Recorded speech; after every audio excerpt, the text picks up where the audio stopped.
Never seen such a war. Johnny Rep don't get you, the Indians will. You don't get this California gold through. General Grant will have our scalps anyway. Push them through, Sergeant. Yes, sir, Lieutenant.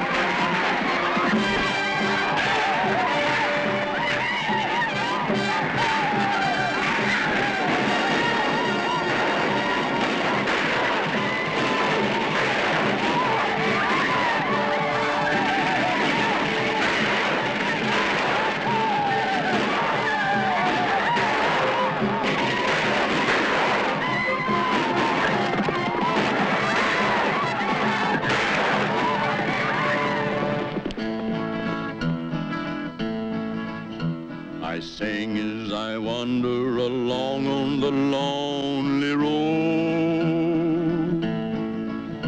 There's a song in my heart as I'm toting my weary load. Over mountain and desert and valley, with the wind for a compass I see that I'm on the right road, and mine is a light load for me. Thanks to the heroes before me, I'm free as the breeze. I go wherever I please, with my song along Freedom Road. Gone are the dark days of the war between the states. Gone, too, are the rumbling wagon wheels on the old pioneer trails. Today, other wheels are rolling on the superhighways of modern America. This is a story of America and some of the people along the way. The people could be you or me or the neighbor next door. That is, all except one. The story begins on a California highway near San Francisco. Meet Jimmy Rollins of Seattle on his way to Washington, D.C. and his first Boy Scout Jamboree. He's getting a king-size thrill out of the ever-changing view of America through these big picture windows. How's it look to you so far, son? It's the greatest. But take this highway, for instance. It follows the coast all the way down to San Diego. And then remember, it's the same road the Spaniards followed almost 200 years ago. Only they called it El Camino Real, King's Highway. Try and imagine how it looked then. You mean with Spaniards on horseback? In your own mind's eye, yes. Fred Schroeder of Portland, Oregon, also has his place in this story of America. Summoned to the nation's capital to receive a medal for his only son, Fred Schroeder should be a proud man. He isn't.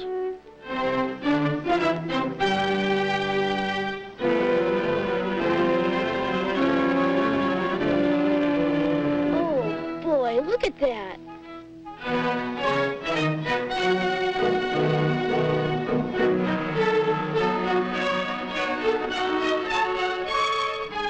It's the longest single-span bridge in the world. Gee whiz.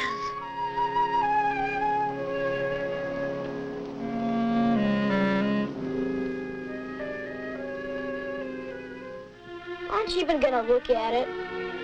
Look at what? It's only the Golden Gate Bridge. Only.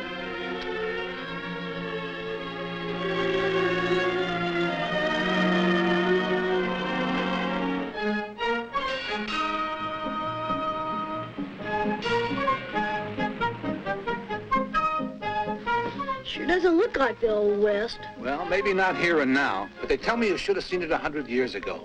San Francisco was the Old West then. I see that street sign up ahead? Sutter Street. Behind that sign, I see Sutter's Mill, in the valley of the Sacramento. The year is 1848. John Sutter's workmen were digging a new mill race in the river and found gold. Sutter tried hard to keep it quiet, knowing it meant trouble.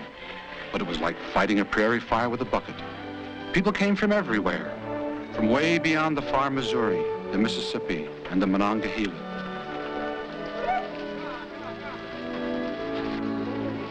Even the Rockies couldn't stop the rush for gold. Where there was no road, there was block and tackle and just plain old willpower. Skimming over our highways today in air-conditioned comfort, it's hard to realize what those 49ers went through to get here.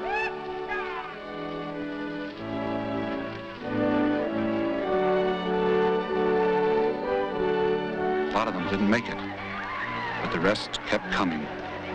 It went on until the river of the Sacramento and all the runs and creeks were swarming with men seeking California gold. Gee, I can almost see it. Boy, I wonder what happened to all that gold. I can tell you what happened to some of it. This man is another figure in our story of America, perhaps the greatest of them all. Mark him well. In his way, he is to affect the lives of several people. During the war between the states, both the North and the South badly needed that gold. Once General Grant sent a detachment to bring through a wagon train of it. They were massacred by Indians. It's all part of our American history now, Jimmy. History we can be proud of. How'd you know my name was Jimmy? Isn't he a little young for propaganda? Well, I never thought of patriotism as having an age limit. Why shouldn't we be proud of our history, Mr. Schroeder? Even as late as that of Korea. What do you mean by that? San Francisco Terminal, 40 minutes for lunch. Well, Jimmy, let's see what's on the menu, huh? Bye. So long, Jimmy. Say hello to the president for me.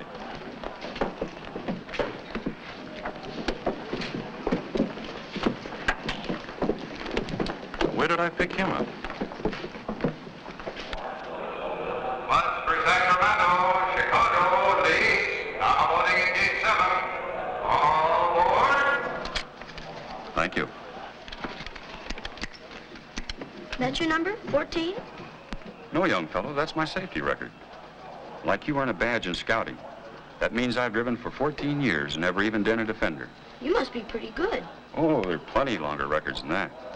The men who drive for Greyhound are proud they've made it the safest transportation in the land. Who's the proprietor around here? Where to, please? Philadelphia. Thank you. Hi there, General. Hey, aren't you Bill Roberts of the Philadelphia Eagles? Could be. Excuse me. Oh. He's a professional football player. Thank you. Thank you. Fumble. Oh, I'm sorry. That's all right. Wrong way Roberts does it again. Thank you.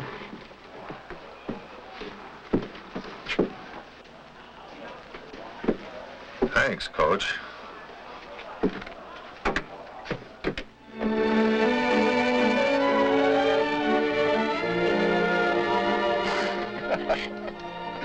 Anyway, I don't have to be in Philly for a week to sign the contract, so I thought I'd see the country.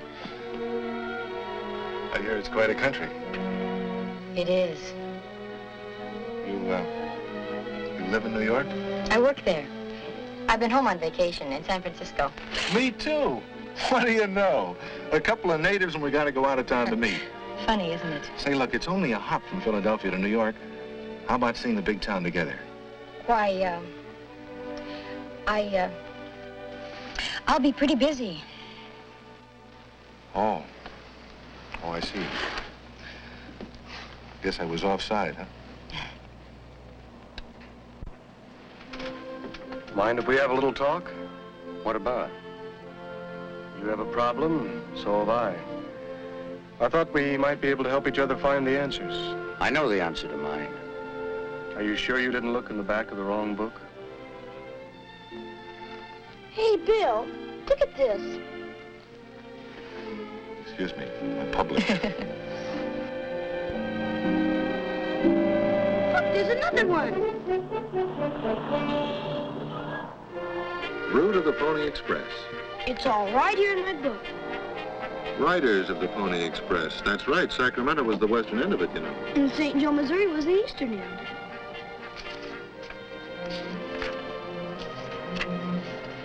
Here it is. Listen.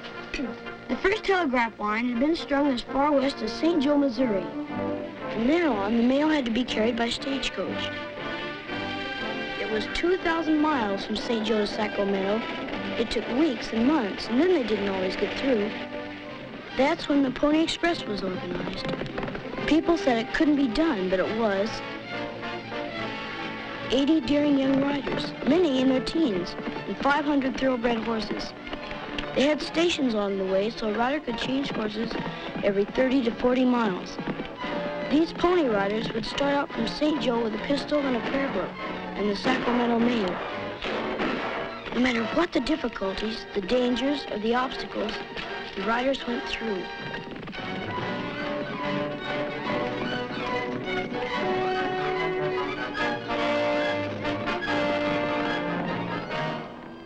Boy, was that terrific. You know, you could almost see those ponies. I wish I would have been living then.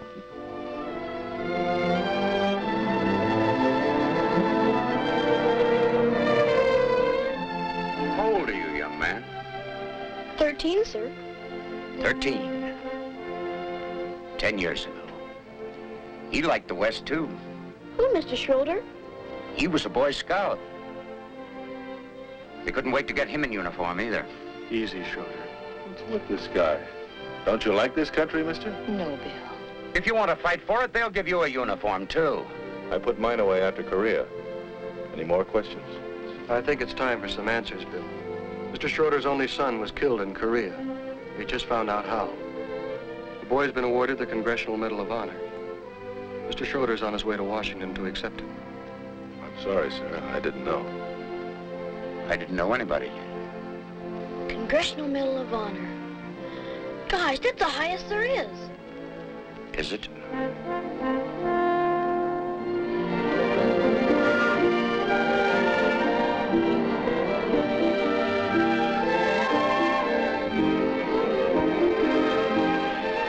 You know, this is one of the few towns in the world that never sleeps.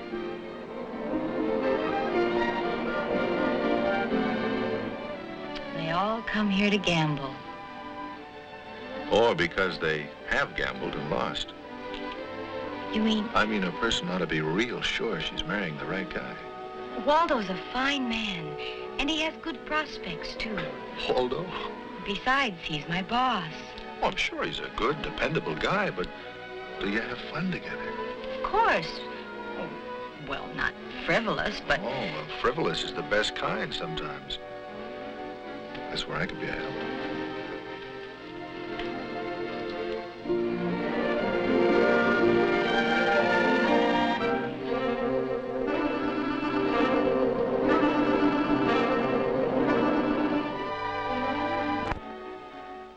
Where's the rest of your troop, son? They lost, too? No, sir. They went on ahead. My dog was sick, and I couldn't leave till he got better. Oh, good for you, son. I like a feller I could depend on, even if I was a dog. Say, aren't you Tex Ritter, the movie cowboy? That's my brand. I saw you get on at Laramie. I've been on personal appearances, Denver and places. I wish I could hear you in person. Well, could you? Well, now, maybe I could. Just one short one. Did you ever hear the legend of the Alamo? I don't know. Did you ever hear of Davy Crockett? Oh, sure. Well, this song here is about Davy and the Alamo. Now, you try to imagine that you're in San Antonio, Texas, while I sing about it. Alamo and the stubborn band that stood in the path of invasion. 180 were challenged by Travis to die. By the line that he drew with his sword when the battle was nigh. And young Davy Crockett was first to cross over with a gallantry fierce in his eye. For God and for freedom, a man more than willing to die. Hi, yip, Santa Ana, we're killing your soldiers below. That men, wherever they go, will remember the Alamo. They sent a young scout through the battlements bloody and loud, with the words of farewell from a garrison valiant and proud. Grieve not, little darling, my dying, if Texas is sovereign and free. We'll never surrender and ever with liberty be.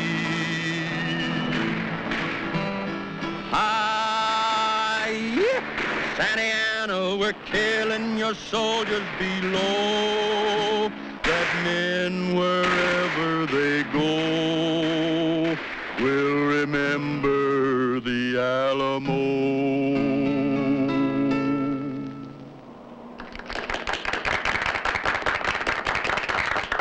Even our songs glorify senseless sacrifice. What good did it do those few men to fight on when they knew they'd all be killed anyway? If I'd known the answer to that for sure, I wouldn't be here. I don't understand you. You will. Before this trip's over, I promise you. Honest, Mary. That's the way it is. Oh, Bill. Right when I thought I had my life all planned and ordered. Why did you have to come along? I'm awful glad I did. Aren't you? I don't know. Now, that's why I like this kind of travel. To me, every mile of America is a magnificent mile. Especially when you can see it close up like we're doing.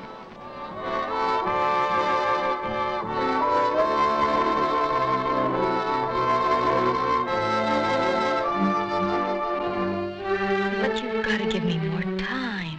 Time? Time I'm running fresh out of. Gee, Mary, I can't let you just walk out of my life. This trip will be over before you know it. You see? We're coming into Chicago now. That's Lake Michigan. Oh, Yeah, that lake saved a good many lives once. it did? To look at it the way it is today, it's hard to realize that right here in 1871 was the scene of the most destructive fire there ever was. Thousands of people saved themselves by wading out into the lake, where the smoke turned day into night and the flames turned night into day. All because Miss O'Leary's cow kicked over that land. But the city rebuilt, bigger and better than ever, with only a few landmarks left to show where the great fire was. Well, I see we're pulling in. I'll be leaving you in Chicago. You can get off and look around if you want to. You'll have a little time here. Well, then goodbye, Mr. Ritter. Just wait till the troop hears I rode this far with you. Pleasure's all mine, Jimmy. Be a good scout. Well, goodbye, Tex. So long, partner. Say, I know where I've seen you before. Was that so? Weren't you in my outfit, the old 2nd Division?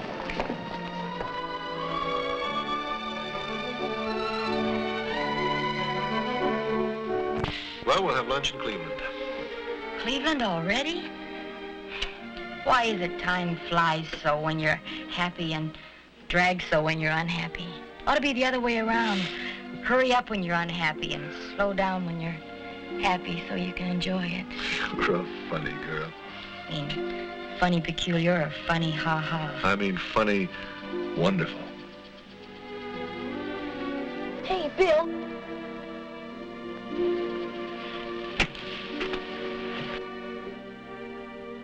Oh, so it's pirates now, huh?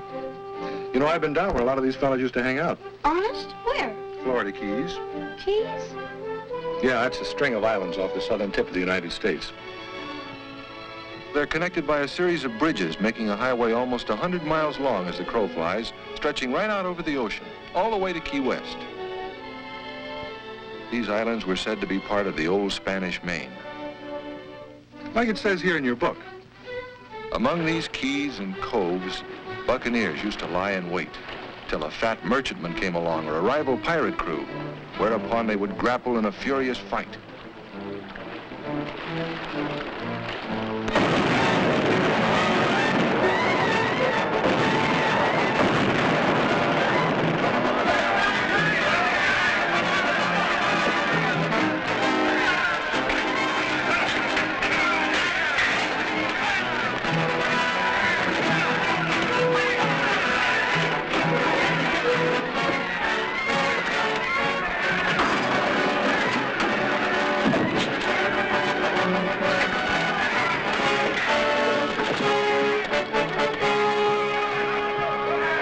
There's a lot of buried treasure down there. Could be.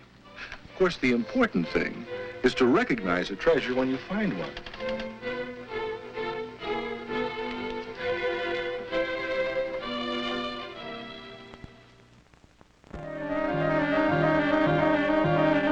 We certainly made good time on the Pennsylvania Turnpike. You getting in a hurry now that your trip's almost over? Oh, no. I mean, I'm really enjoying seeing the country. Well, remember one thing. In this country, a woman has a right to change her mind.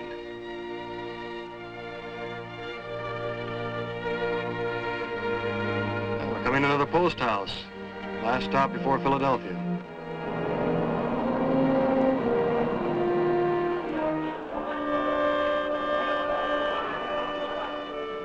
Well, if we'd have been here 180 years ago, we might still have eaten Philadelphia scrapple and cherry pie. I doubt if we'd have been drinking iced coffee. No.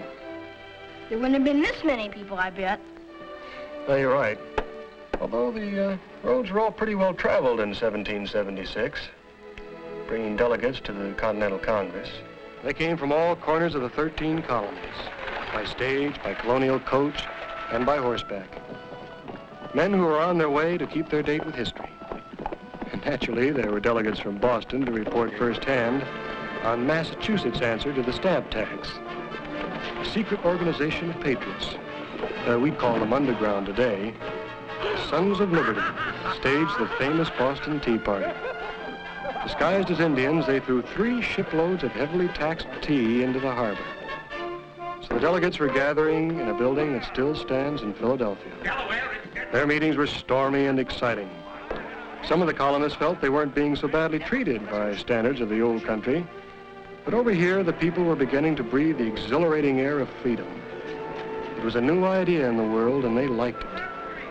But it was a dangerous idea to espouse.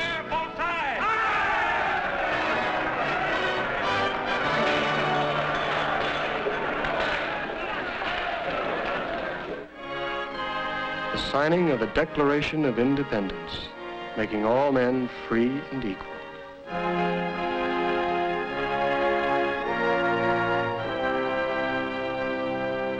Why so large a signature, my friend?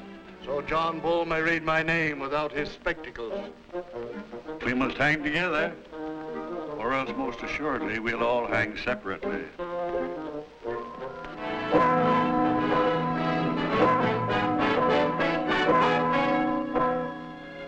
You can see that same Liberty Bell in Philadelphia today.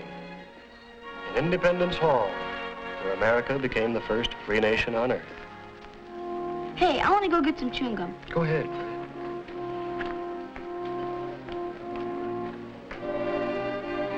We better get back to the bus. I imagine your son was a lot like that. A lot.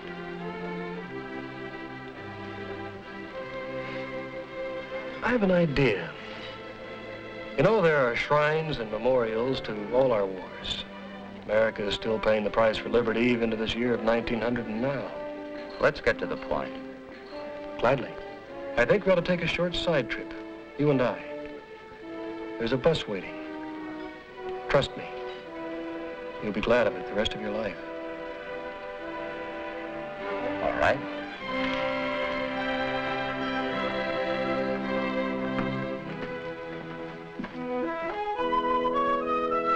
So it is that when the rest of the party rolls into Philadelphia, Schroeder and a friendly stranger are missing.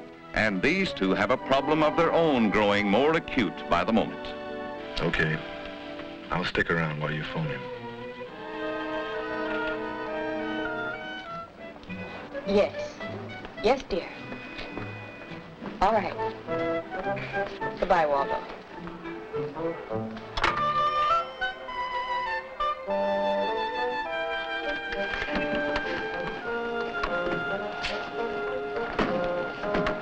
Mary? Did you tell him about us? I couldn't. Not just like that. Maybe that'll help you make up your mind. Thanks. It does. You and your football manners.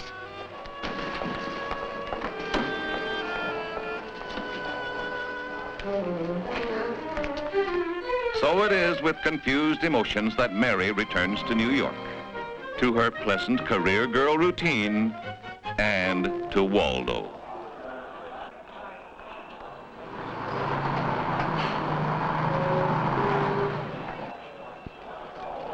Mary!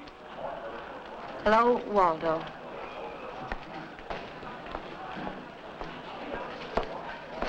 Welcome, thrice welcome. We better get out of here. I have something in this box for you. I'll take your luggage. Excuse us, please. I trust you feel completely rejuvenated. There are a great many things at the office that require attention. What's the matter? Waldo, I've got to tell you something. Yes, my dear. Then I'll be going back to Philadelphia.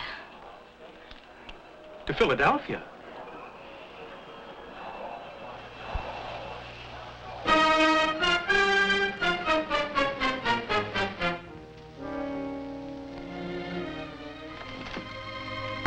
You did say 3 o'clock, didn't you? He better be here at 3, and he better sign that contract. He will. We'll need the money.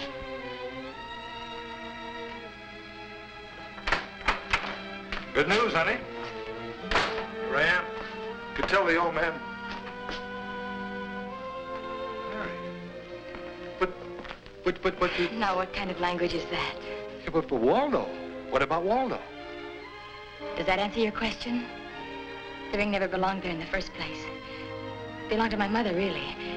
I just switched it. Well, Bill Roberts, you've got the ball. Now carry it.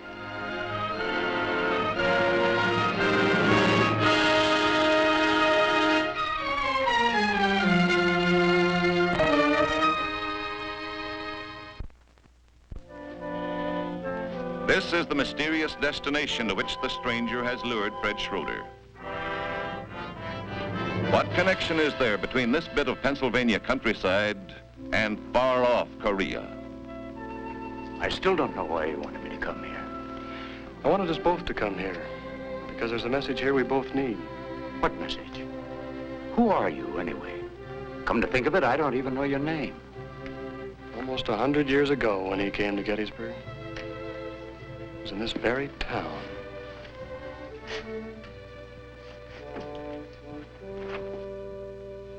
You're comfortable, Mr. President? Mrs. Wills and I want this night to be as easy for you as it will be memorable for us. That's very kind of you, Judge. I'm afraid they'll expect you to make a few remarks, Mr. President. I better save my few remarks for tomorrow. Is there anything else? No, yes, there is something else. Would you request the band to play Dixie for me? Dixie? Mr. President. Dixie, sir? Somehow I think it would be a fitting thing at this time, in this place.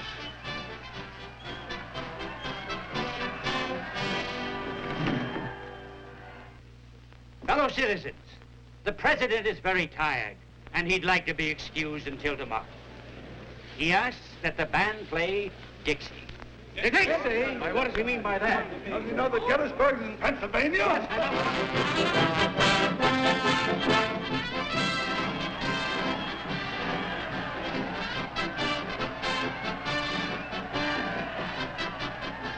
Why, they seem to like it. Why not? It's a mighty fine tune.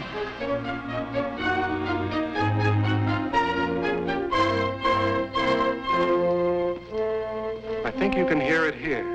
Listen. I don't hear anything. I don't listen. Beside that monument. That's where Abraham Lincoln stood to deliver his Gettysburg Address. You can hear the murmur of the crowd gathered before the speaker's platform. Now, they're quieting now. He's coming forward. You can hear him now. 87 years ago, our fathers brought forth on this continent a new nation, conceived in liberty and dedicated to the proposition that all men are created equal. Now we are engaged in a great civil war, testing whether that nation, or any nation so conceived and so dedicated, can long endure. we are met on a great battlefield of that war.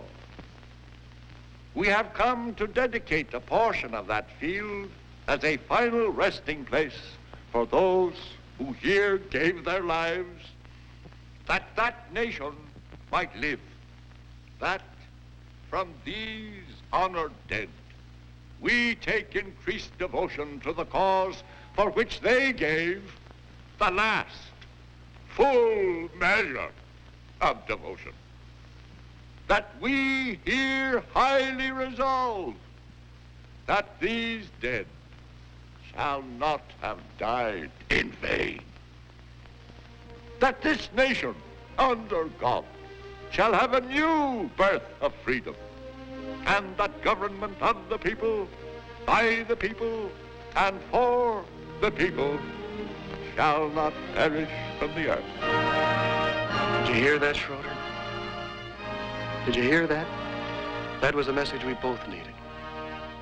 That these dead shall not have died in vain. They wonder sometimes, those who gave that last full measure of devotion, if the people who inherited this country are worth the sacrifice. Well, I've seen both now. I've seen the country and the people. They're worthy of each other. You've made me understand, too. You have made me proud. Proud and humble. I'm glad. Look after Jimmy, will you? I'll see you in Washington. Of course. And I want to thank you.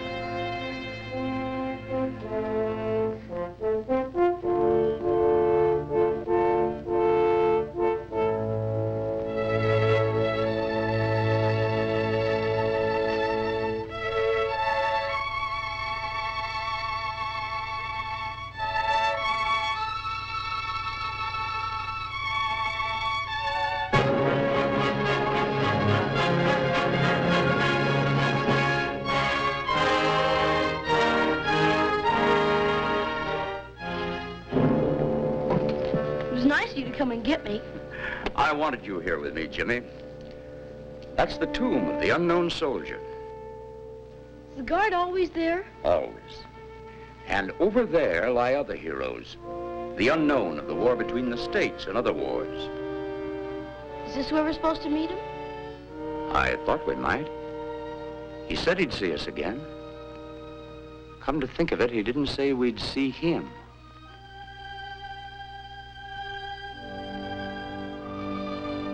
He was kind of strange, but nice. I wonder what he does.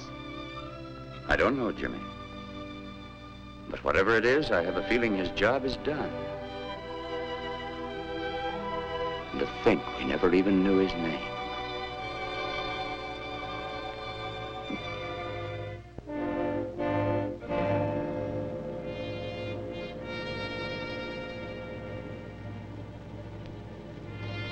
His name, like the words of President Harding when he dedicated this spot, the name of him whose body lies here took flight with his imperishable soul. We know only that his death marks him with the everlasting glory of an American who died for his country.